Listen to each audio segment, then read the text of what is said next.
자, 그러면 이번에는 이제 2단계 중에서 온도의 변화로 인해서 홍조가 생긴 분에 관해서 이제 강의하겠습니다. 이제 이런 경우들이 있어요. 어릴 때 진짜 촌병처럼 추운 데서 많이 뛰놀고 찬바람 많이 쐬가지고 얼굴이 빨개진 거를 조치를 안 하고 내버려 두다 보니까 혈관이 이제 확장이 된 대로 계속 지낸 분들이 있어요. 근데 그렇다 하더라도 우리 몸은요, 정상적인 사람들은 돌아옵니다. 다. 그런데 좀 예민하거나, 그러니까 교감신경이 많이 항진되거나 좀 열이 많은 사람들은 그게 잘 회복이 안 되는 경우들이 많아요. 온도의 변화가 생긴다 해서 다 100% 홍조로 가진 않습니다만은 그런 사람들 속에서는 그게 홍조로 연결이 되는 경우들이 제법 있어요. 그래서 그 경우에 대해서 설명을 하겠습니다.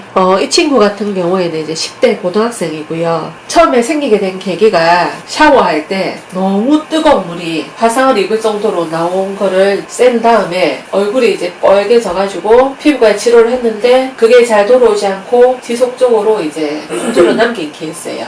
이거는 조금 약간 특이한 경우긴 하죠. 근데 이제 한창 이제 10대고 피부에 피지양이 많을 때다 보니까 좁쌀 여드름처럼 조금씩 같이 올라오기도 했었어요. 이 친구 같은 경우에는 마찬가지로 이제 치료는 동일하게 들어갔고요. 그리고 수족냉증도 굉장히 심했었거든요. 소화도 많이 안 됐고 생리통도 심했고 대부분 이런 경우는 거의 다 있다 보시면 됩니다. 여자분들 중에서. 그래서 이제 그거는 같이 치료해서 이제 많이 좋아졌습니다. 이렇게 올라오는 이렇게 자전하게 열이 많이 올라오면 자꾸 염증이 더 많이 생겨요. 그러니까 여드름까지는 아니다 하더라도 피지양이 많을 때다 보니까 자꾸 이게 염증을 유발을 했던 거죠. 근근데 이제 열이 내려가면서 염증도로 거의 많이 깔아앉았어요.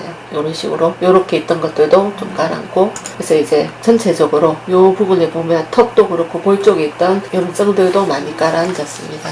자, 그 다음 케이스는 30대 여자분인데 이런 경우는 특히 이제 그 40, 50대 중에도 굉장히 많아요. 이분은 목욕탕이나 찜질방을 굉장히 자주 가셨던 분이세요. 꼭 일주일에 한 번은 목욕탕이나 찜질방을 가고 때를 밀고 이렇게 하셨던 분인데 점점 시간이 지나면서 이제 그게 홍조로 발전을 했던 거죠. 그래서 오셨던 분이거든요. 그리고 이제 이분 말고도 대부분 보면 그런 케이스들이 많아요. 수영을 오랫동안 장시간 어제도 오신 분이 그분은 이제 60대신데 수영을 오랫동안 하시다가 수영하는 게 힘이 들어서 그만두고 그 다음부터는 목욕탕을 다이아목욕을 끊어가지고 매일 가셨던 거예요. 그분도 굉장히 또 열이 많으신 분이거든요. 그러다 보니까 이게 처음에 피부가 예민하고 탈이 나가지고 피부과 가가지고 치료를 했는데 점점 악화가 됐던 거죠. 그래서 이게 막 불룩불룩하게 염증이 올라오면서부터 이제 안 되겠다 해서 어제 오셨던 분이 있어요. 그런 케이스도 있어요. 그러니까 이런 외부의 이제 자극이라든지 온도 변화를 해서 오는 경우도 심심찮게 많습니다. 화면이 옛날 사진이라 조금 화면이 좀 흐리긴 한데 요분도 이제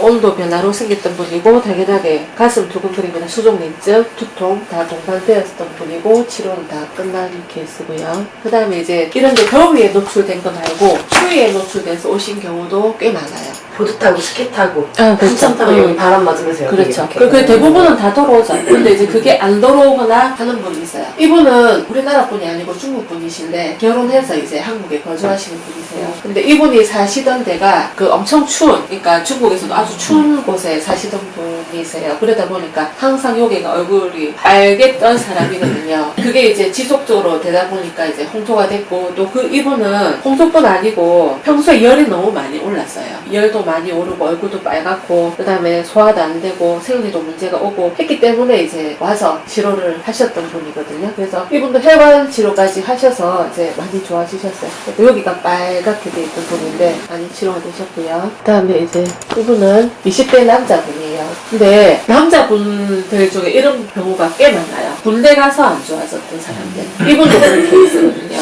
이분도 원래 열이 많은 사람이긴 했어요. 젊을 때부터. 그랬는데 군대 가가지고 찬바람 막 많이 쐬고 이러면서부터 얼굴이 빨개지고 그게 잘 안 동으로 변봉을 하다 보니까 혈관이 이제 문제가 생기게 되고 또 이분이 또 이제 20대다 보니 한참 피지양이 많을 때라 약간 염증도 같이 있었던 분이거든요. 그래서 이분 같은 경우에도 여드름도 조금 같이 치료를 했었어요. 이런 식으로 이제 조금 화면상 잘 안 보이는데 약간 도돌도돌하게 있었던 염증들 같은 경우에 이제 같이 여드름 치료를 하면서 이제 같이 좋아하셨었던 케이스예요. 이분도 이제 혈관 치료도 같이 하셨고요. 20대로 오는 남자분들 중에 이런 경우가 꽤 많습니다. 그리고 이분 말고도 그런 경우도 많아요. 특히 이제 밖에서 일하시는 분들 밖에서 뭐 조선소든지 아니면 건축 때문에 밖에서 일을 하시는데 항상 이제 이 추위에 노출이 많이 되다 보니까 그런 분들은 이렇게 써도 여기가 노출이 돼가지고 이쪽만 안 좋아지거나 어떤 분은 이제 오토바이를 이렇게 배달 일을 하시다 보니까 여기가 이렇게 돼가지고 안 좋아지거나 해서 오시는 경우들이 꽤 많아요. 그런 분들이 이제 혈관이 한번 확장이 되었을 때 빨리 이게 도로 오도록 뭔가 조치를 좀 취해줬으면 참 좋았겠지만 방치를 하고 게다가 또 대부분 그런 사람 또 이제 열이 많거나 하신 분이 또 대부분이세요. 다 그렇다고 다 이렇게 홍수 오진 않습니다 절대로. 근데 이제 그런 케이스 같은 경우 이게 홍수로 남게 되죠. 아는 분 중에 동상이 볼에 걸려가지고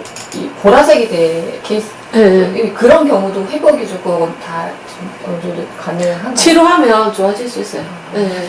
자, 이분은 20대 여자분이고, 이분은 이제 어떤 케이스냐면, 체육을 전공하신 분이에요. 그래서 아르바이트로 스키장, 수영장, 이런 데서 계속 아르바이트를 하다 보니까, 수영장 물에 자극도 받고, 겨울 되면 스키장 가가지고 찬바람 많이 받고, 하다 보니까 얼굴이 빨개진 상태가 계속 지속이 되다 보니까 이제 홍조로까지 발전을 하게 되셨거든요. 근데 이분도 마찬가지로 원래가 위로 열이 잘 올라오는 사람이었어요. 그러다 보니 그게 홍조로 남은 거죠. 그래서 이분도 수족 냉증에 상열감, 생리통 다 있었던 분입니다. 그래서 이제 이분도 이제 치료해서 많이 좋아지셨고 이분도 방송할 때 인터뷰도 잘 해주시고 운동하시는 분들 저런 분들 많은 것 같아요. 네, 볼 그렇죠. 빨간 분들 네, 은근히 맞습니다. 많은 것 같아요. 네.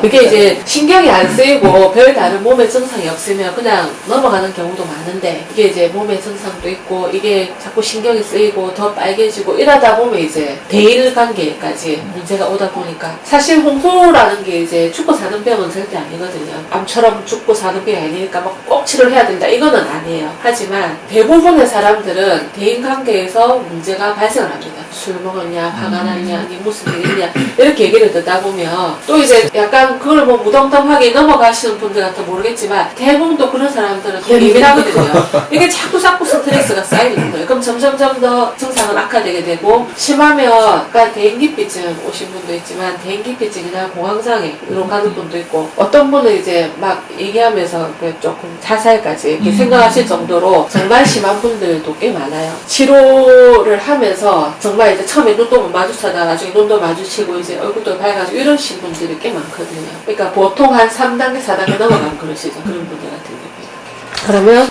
온도 변화 예방 운동은 여기까지 하겠습니다.